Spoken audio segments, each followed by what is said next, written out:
vous posez sûrement la question, comment est-ce qu'une reine se crée?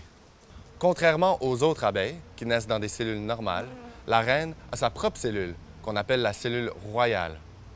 Dans une ruche, on veut seulement avoir une reine.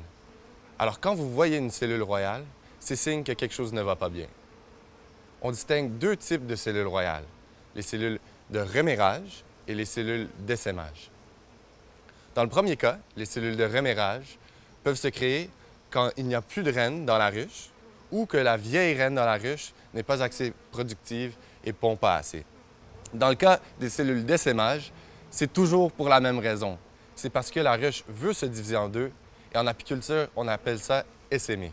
Alors, comment est-ce qu'on distingue entre les deux types de cellules royales dans la ruche?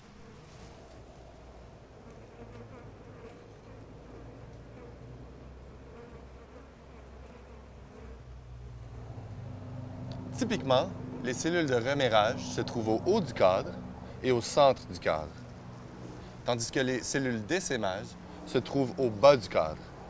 Pour passer d'un œuf jusqu'à une reine, ça prend 16 jours et elle passe par multiples stades avant d'y arriver. Ici, on voit une amorce. C'est vraiment le premier stade et c'est juste la structure de la cellule. Ici, par contre, on voit une cellule royale avec de la gelée royale et un œuf. C'est signe que la colonie veut vraiment commencer à nourrir une larve pour qu'elle devienne une reine. Un dernier mot. Les cellules d'essaimage sont beaucoup plus fréquentes que les cellules de remération. Alors, je vous conseille d'aller voir notre capsule sur l'essaimage pour comprendre quoi en faire et comment réagir lorsque vous en trouvez.